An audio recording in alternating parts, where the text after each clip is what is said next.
¿Tiene sentido esta declaración que hoy hace el presidente de que Estados Unidos es corresponsable de la violencia que se vive en Sinaloa? A ver, nosotros llevamos muchos años sosteniendo que el tema de seguridad necesariamente se tiene que abordar como un tema hemisférico. ¿Por qué? Porque la mayoría de las armas con las que se cometen homicidios en México efectivamente provienen de Estados Unidos, por un lado, y por otro lado, la mayor cantidad de drogas que se consumen en el mundo ocurre justamente en Estados Unidos. Son dos realidades objetivas que no tienen que ver con posturas ideológicas. El grueso de las armas vienen de Estados Unidos y el grueso del consumo de drogas, que a nosotros nos genera muchísima violencia acá en México por el tráfico, llega a Estados Unidos. Entonces, por supuesto que hay una corresponsabilidad. Aquí la pregunta es, ¿cuál es la actitud? ¿La actitud es echar culpas, lavarse las manos y no resolver el problema? ¿O la actitud es sentarse a la mesa, construir un plan conjunto y resolver el problema de fondo? Mi posición es, claro, entendamos que el problema es hemisférico y sobre todo binacional. Hay una estrecha correlación entre la responsabilidad estadounidense y la responsabilidad mexicana. Con lo que no estoy de acuerdo es con que se usen estos argumentos para lavarse las manos, echarle la culpa al vecino y no dar resultados. Miren, esto es muy sencillo. El mejor indicador de violencia en el mundo se llama homicidios dolosos. ¿Por qué? Porque prácticamente no hay cifra negra. Cuando se mata a una persona, nos enteramos. Primero, porque la vida es el bien más preciado. Segundo, porque no hay sucesión, porque no hay pensión, porque no hay cobro de seguros y no se denuncia. Entonces, el mejor termómetro son los homicidios. Sexenio de Fox, 60,000. Sexenio de Calderón, 120,000. Sexenio de Peña Nieto, 160,000. Sexenio de López Obrador, 200,000. ¿No está claro que la estrategia no está funcionando? A mí lo que me preocupa es que el gobierno quiere insistir en una estrategia fallida y lavarse las manos. Como suele suceder con la 4T, el error no está en el diagnóstico. El diagnóstico lo podemos compartir. El error está en insistir en una estrategia que en 3 sexenios consecutivos ha demostrado ser una estrategia fallida. Y ahora Claudia Sheinbaum ya no tiene elementos para echarle la culpa al pasado, ahora que ya sea ella jefa de Estado. Es que no funciona echarle la culpa al pasado. Necesitamos hacernos cargo del presente, resolver el problema. Todos sabemos que la violencia y la inseguridad es el principal problema que padece el país. Estamos razonablemente de acuerdo en las causas, en el diagnóstico. Lo que tenemos que hacer es cambiar la estrategia fallida por una nueva estrategia eficaz, que verdaderamente le resuelva el problema a la gente. Y cuando digo la gente, me refiero a que más de la mitad de los delitos que se cometen en México, que acuérdense que son casi 30 millones de delitos los que se cometen en México, son fraudes y robos. Es al que se le metieron a su casa a robar, al que se sube al micro y le quitan la cartera, el celular, el dinero, la quincena, al que asaltan en la calle, al que defraudan y le vacían la cuenta, fraudes inclusive a través de las tarjetas de crédito. Esos delitos no se van a resolver con la estrategia fallida en la que quiere insistir este gobierno. Entonces, en resumen, no hay un error de diagnóstico. Efectivamente hay corresponsabilidad, las armas vienen de Estados Unidos, ellos son los principales consumidores de droga del mundo. El problema de este gobierno es que quiere insistir en una estrategia fallida, que no funcionó en el pasado y que no está funcionando en el presente. Ojalá tengamos la inteligencia, la altura de miras para construir una estrategia eficaz que le resuelva a los mexicanos la paz y la seguridad.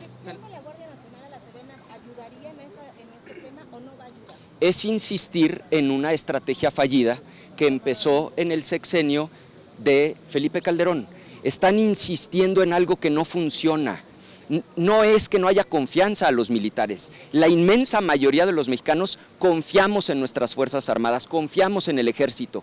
Lo que rechazamos es la estrategia. Vean los números, insisto. Se recibió el país con 60,000 homicidios al año antes de que empezáramos con la militarización.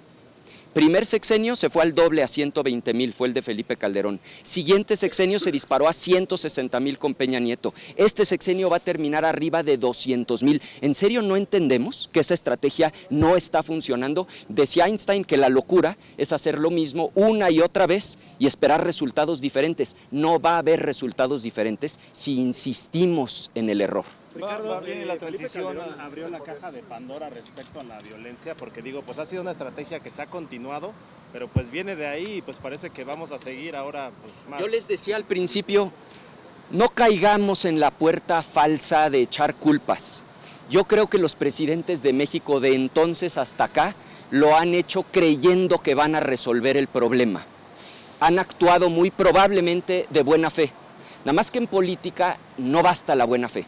En política lo que cuentan son los resultados, la seguridad de la gente. Entonces yo no estoy acusando ni al gobierno actual ni a los anteriores de haber actuado de mala fe. Lo que estoy denunciando es que esa estrategia no funciona y que es un error insistir en algo que no funciona. Oye, y en cuanto a la reforma judicial, solamente preguntarte, ¿cuál será el papel del PAN para las leyes secundarias? En tanto siguen las impugnaciones, pues esto sigue en proceso y las leyes secundarias van a ser las que van a establecer realmente las reglas de cómo se va a aplicar.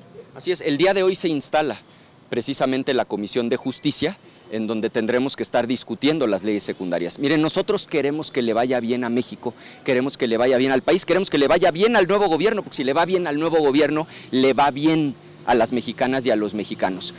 Vamos a contribuir para tratar de mejorar en todo lo posible, pero no vamos a dejar de denunciar que esa reforma constitucional que se aprobó, y esto lo sabe todo el que la ha leído con un mínimo de cuidado, no se diseñó para resolver el problema de justicia y de inseguridad. Porque la gente no denuncia por temor a las policías. De eso no se trata la reforma. La gente no denuncia porque no le tiene confianza al Ministerio Público, a las fiscalías. Tampoco se toca en la reforma. La gente no denuncia porque los juicios son largos, costosos, no lo resuelve la reforma. Lo único que hizo la reforma fue entregarle el control total y absoluto a Morena del Poder Judicial. En lo que nosotros podamos, siempre vamos a tratar de contribuir para que le vaya bien al país, pero no podemos dejar de denunciar la gravedad de lo que esta mayoría aplastante, a la mala, porque ustedes vieron cómo se construyó esa mayoría, aprobó en detrimento del país. Y termino diciéndoles, lo lamento por el país y también por el nuevo gobierno, porque el nuevo gobierno no merecía iniciar con un problema de esta magnitud. Senador, preguntarle, Manuel Gómez Morín acaba de decir que ha solicitado la suspensión de la renovación de la dirigencia del PAN. Además, anunció también una gira para pedirle a los militantes del PAN la renuncia de Marco Cortés y también lo señala usted como de mantener secuestrado al partido. ¿Qué podría decir de esto? Miren, yo celebro que en el PAN haya democracia, que se respete el pluralismo. Ahora mismo le decía a los de Morena, preocúpense el día que en este Congreso todo salga por unanimidad. Preocúpense cuando deje de haber voces disidentes, que vean las cosas de manera distinta. Entiendo que a algunos les moleste o les preocupe. A mí nunca me va a preocupar la pluralidad, nunca me va a preocupar el disenso. Me parece que es saludable que haya distintos puntos de vista.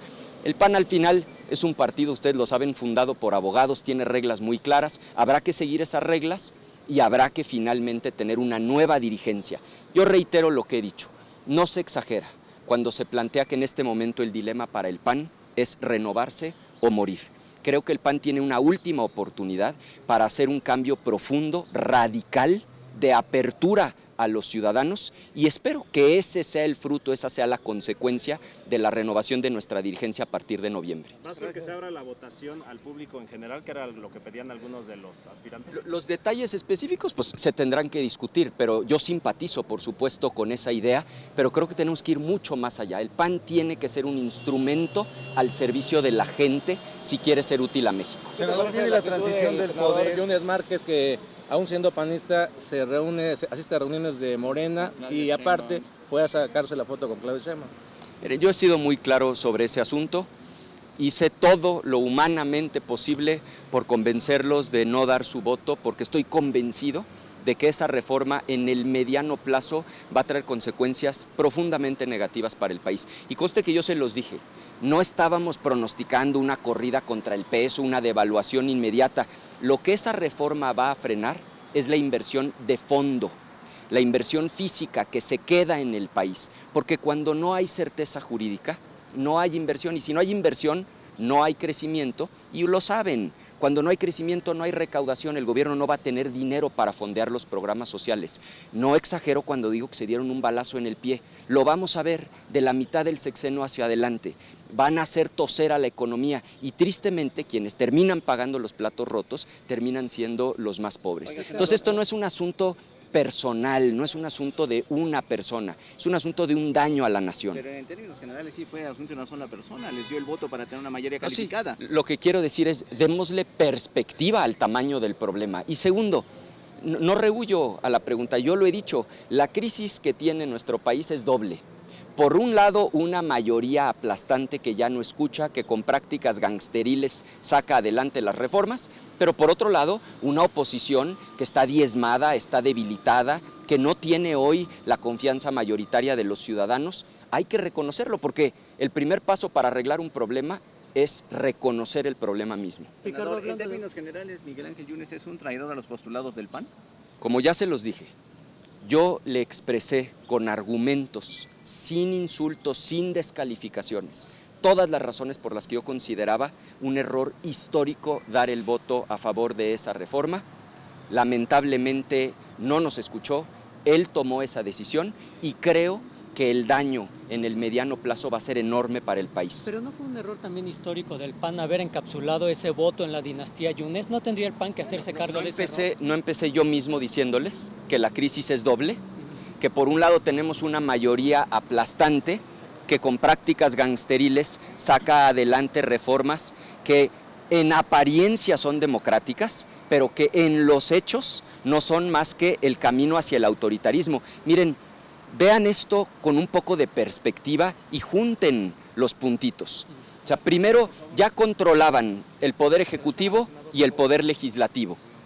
Segundo, pasan una reforma judicial diciéndole a la gente que va a poder votar, pero en realidad ellos tienen el control de los que van a aparecer en las boletas. Ahora también van a controlar el poder judicial.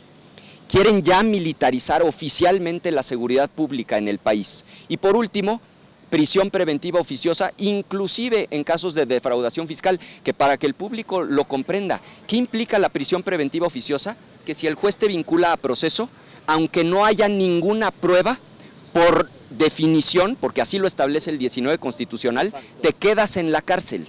Entonces, estamos caminando hacia la consolidación de un régimen autoritario que en ninguna parte del mundo es el camino hacia el progreso. Entonces hay que darnos cuenta de que esta crisis doble, por un lado del gobierno, pero por otro lado de la oposición, no nos está llevando en la dirección correcta. ¿Y con lo de Yunes ya consolida la impunidad? Porque pues, supuestamente está buscado por Estados Unidos. Miren, creo que es importante ser siempre muy cautos al pronosticar el futuro, o sea, porque no sabemos lo que va a pasar.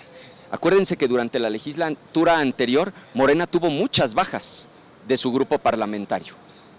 Recuerden el caso de Lili, de Germán. Nada garantiza que el oficialismo se va a mantener absolutamente cuestionado. Yo no simpatizo con estas posturas fatalistas que dicen esto ya se acabó. No, me parece que lo que tenemos que hacer es ponernos a trabajar todos los días con todas nuestras fuerzas de buena fe y me parece que el país puede salir adelante. Gracias, senador. Quiero preguntar de una nota que traemos en Milenio sobre que la Plataforma Nacional de Transparencia está en vilo, ya que con la reforma que pretende eliminarla va a dejar en el aire qué va a pasar con los más de 10,000 millones de solicitudes de información y respuestas hechas a los usuarios durante décadas. ¿Conocer su opinión sobre eso? Me parece muy preocupante y creo que hay que poner ese tema en el contexto de la consolidación de un partido hegemónico, de la militarización, de la prisión preventiva oficiosa y, por supuesto, de la eliminación de los mecanismos de transparencia. Porque cuando uno junta todas esas piezas, pues se da cuenta con toda claridad